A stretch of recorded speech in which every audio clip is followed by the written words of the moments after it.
हर हर महादेव आप सभी को। और फिर से स्वागत है आपका मेरे इस वीडियो में। आज मैं आप लोगों से बात करने वाला हूँ साधना की स्टार्टिंग के अंदर कुछ ऐसी चीज़ों के बारे में जो एक साधक को पता होनी चाहिए। नहीं तो क्या होता है कि साधक की जो आत्मा होती है ना, वो पूजा पाठ करने से, जप तप करने से, दूसरी चीज़ें करने से उसकी आत्मा में एक प्रकाश उत्पन्न हो जाता है। ठीक है।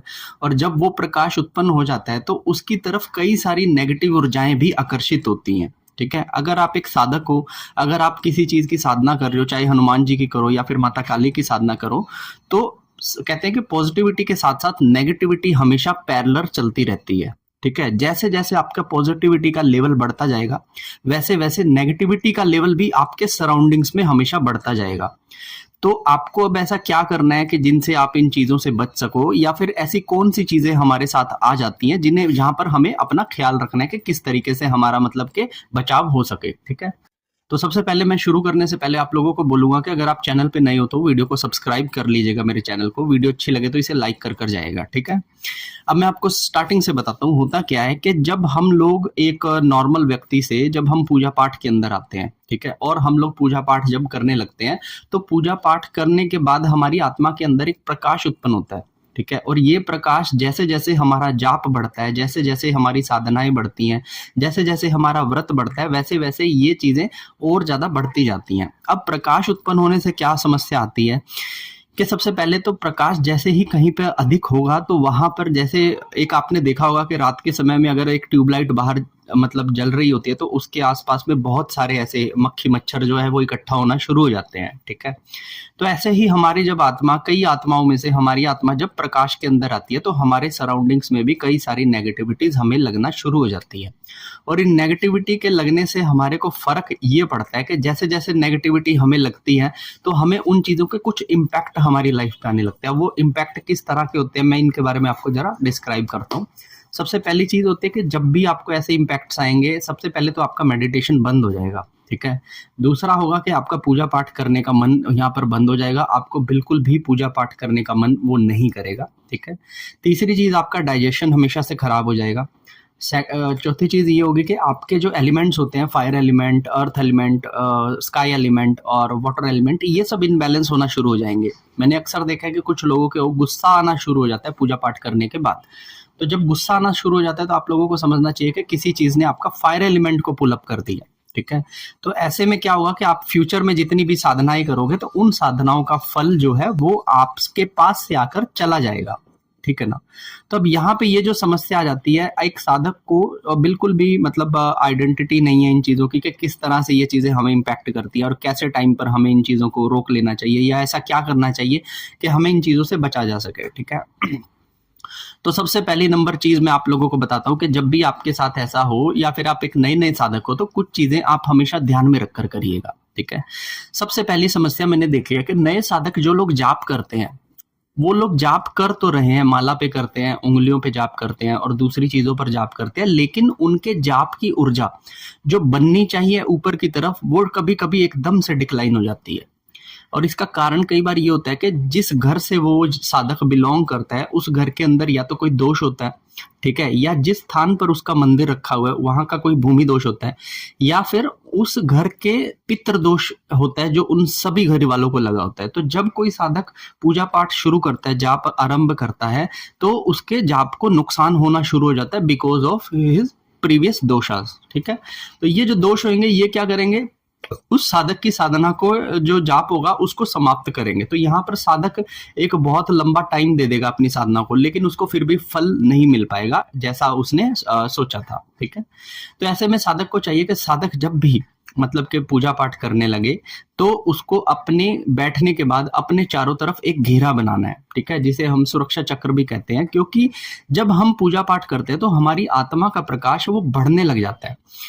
ठीक है। और जैसे जैसे हमारी आत्मा का प्रकाश बढ़ता है वैसे वैसे हमारे घर का जो दोष है वो हमारे सराउंडिंग्स में आना शुरू हो जाता है। अब यहाँ पे सबसे बड़ी गेम ये होती है कि हमें इस बारे में पता नहीं लगता, लेकिन हमारे ही घर के कुछ मलिन पितर आकर हमारी पीठ पे जीभ से चाटना शुरू कर देते हैं।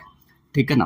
क्योंकि जब हम किसी के जाप कर रहे हैं तो हमारी जो ब्रह्मांडीय ऊर्जा आ रही है वो हमारे सहस्त्रार से आ रही है और हमारे मूलाधार पे जा रही है, लेकिन इसके बीच में ही जो रीढ़ की हड्डी के अंदर जो ऊर्जा ऊपर से नीचे की तरफ फ्लो कर रही है, वहां पर क्या होता है कि हमारे ही घर के मलीन पित्तर आ जाते हैं और अपनी जीभ से आपकी रीढ़ की हड्डी को चाटना शुरू कर देते हैं। ऐसा करने से उनको तृप्ति मिलती है, लेकिन ना तो उनका कल्याण होगा, ऊपर से आपकी चीजों को भी नुकसान होगा। तो आप देखेंगे कि कुछ टाइम पूजा करने के बाद आप एक विक्टिम बनते जाएंगे पूरे घर के, और घर के अंदर अगर कोई सबसे पहले समस्या आएगी तो उसका शिकार आप ही होना शुरू हो जाएंगे। तो आपको ऐसा लगेगा कि यार मैं पूजा पाठ करता हूँ लेकिन मुझे ही सबसे ज्यादा प्रॉब्लम्स क्यों आती हैं? क्योंकि आपके सराउंडिंग्स में वो एनर्जीज हमेशा रहना शुरू कर देती है, क्योंकि उन्हें पता है कि आप सुबह और शाम को जाप पर बैठोगे तो आपकी एनर्जी आएगी, तो हम आपकी एनर्जी को चाटेंगे, ठीक है ना? तो ऐसा जब आपके घर के अंदर होता है, तो जब भी आप साधना के लिए बैठे, पूजा के लिए बैठे, जाप के लिए बैठे, तो अपने चारों तरफ एक घेरा मारकर बैठे, ठीक है?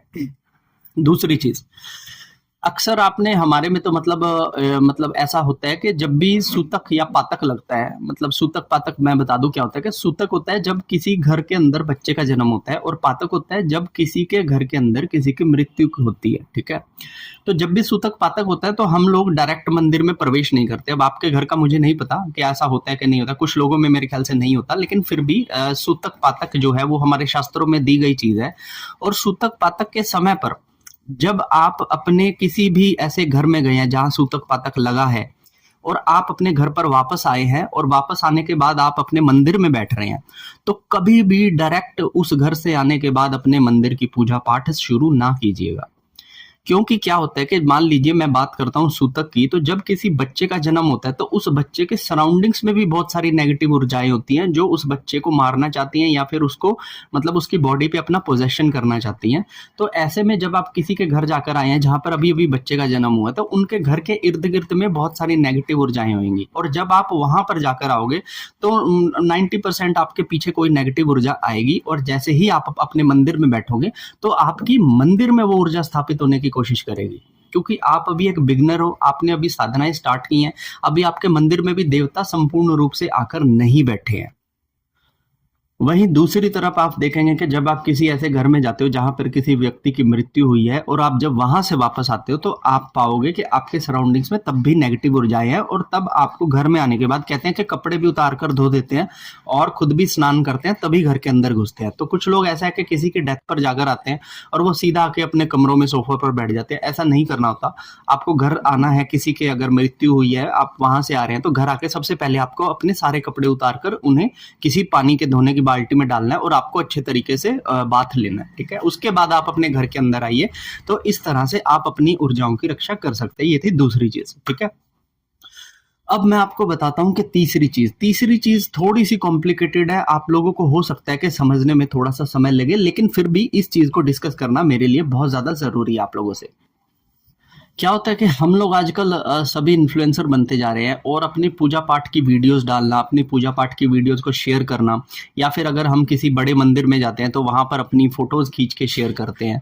तो हमें लगता है कि ये थोड़ा सा हम इन्फ्लुएंस कर रहे हैं या फिर हम अपने आप को सोशल मीडिया पर ऐड कर रहे हैं, लेकिन एक बहुत ही डीप चीज है जो इन चीजों के बीच में होती है। सबसे पहली चीज होती है कि आपके घर के मंदिर की अगर कोई फोटो है, ठीक है, तो उसमें आपकी जितनी भी घर की शक्तियां हैं वो निहित है, ठीक है? आपको पता लग रहा है कि आपके घर के अंदर कौन सी शक्ति विराजित है, और ये चीज कोई भी आत्मा देख सकती है, या फिर मैं कहूं कि कोई भी सिद्ध बाबा इस चीज को देख सकता है, ठीक है?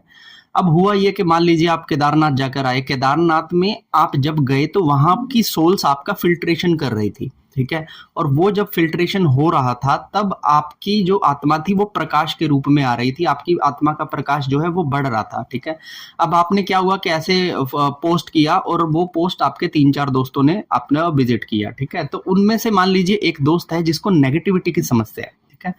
तो नेगेटिविटी की समस्या, जो नेगेटिविटी उस आपके दोस्त के पीछे है, उसने आपकी फोटो को देखकर ऑब्जर्व किया, क्योंकि देवी देवताओं की चीजें ये लोग बहुत जल्दी से ऑब्जर्व कर लेते हैं, ठीक है ना?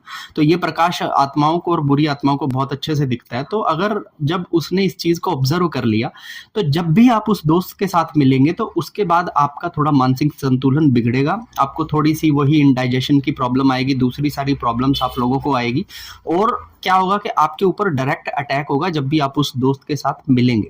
ठीक है। तो अभी आपने किया कुछ भी नहीं, लेकिन फिर भी आप कहीं ना कहीं एक विक्टिम बन गए उन सभी चीजों के जो चीजें आपको नेगेटिविटी की तरफ धकेलने चाहती हैं, ठीक है ना। तो ऐसे में आप जितना ज्यादा हो सके तो अपनी स्पिरिचुअल फोटोओं को, अपने मंदिर की फोटोओं को या फिर अपनी स्पिरिचुअल जर्नीज की फोटो को व्लॉग करना और फोटोज खींच के उसको सोशल मीडिया पे पोस्ट करना बंद कीजिए। क्योंकि जितनी भी तीर्थ यात्राओं की हम यात्रा करते हैं, ये एक तरह का हमारी सोल का फिल्ट्रेशन का प्रोसेस है। और ये फिल्ट्रेशन कितनी आंतरिक है और कितनी सीक्रेट है, इसके बारे में हम हर किसी को ना दिखा सकते, ना ही हम बता सकते। और वैसे भी कहते हैं कि कुछ चीजें जो घर की अच्छी चीजें हैं, हमारी अच्छी चीजें हैं, उसे गुप्त रूप से करने में ही आपका हमेशा फायदा है, ठीक है। अगर आप बहुत ज्यादा लोगों को दिखा रहे हैं, बहुत बता रहे हैं कि मेरा फास्ट है, बहुत शिवलिंग पे जल चढ़ाते की फोटो खींच रहे हैं, अपने घर के मंदिर की फोटो खींच रहे हैं, तो कुछ नेगेटिव ऊर्जाएं जो दूसरे लोगों के साथ है, वो लोग जो आपके संपर्क में रहते हैं, तो वो जब आपकी ऊर्जाओं को देख लेंगे, वो आपके जब फिल्ट्रेशन प्रोसेस को देख लेंगे, तो वो भी कोशिश करेंगे कि हमारा भी फिल्ट्रेशन होना चाहिए। तो ना चाहते हुए भी जब आप उस व्यक्ति से मिलेंगे, तो वो चीज ट्रांसफर होकर आपके पीछे हेड हो जाएगी और वो फिर इस वेट में रहेगी कि कब आप पूजा पाठ करो या फिर कोई धार्मिक विजिट करो कि आपका फिल्ट्रेशन चालू हो, जिससे कि हमारा भी फिल्ट्रेशन हो जाए। तो एक विक्टिम आप बन गए। अब यहाँ पर क्या हुआ कि आपके सराउंडिंग्स में नेगेटिविटी अपने आप बन गई और ये नेगेटिविटी आज नहीं तो कल आपके ऑरा को तोड़ देगी, आपकी पॉजिटिविटी को खा जाएगी और कहीं ना कहीं आपकी साधना को, आपके जप तप को नुकसान पहुंचाएगी, ठीक है। तो ये मैंने कुछ आपको छोटी चीजें बताई हैं जो कि आपके ऑरा को बचाने के लिए, आपके जप तप की ऊर्जा को बचाने के लिए एक नए साधक को पता होना जरूरी है। क्योंकि हर कोई व्यक्ति इसके बारे में ना चर्चा करता है, ना ही किसी को ये बताया जाता है, ठीक है।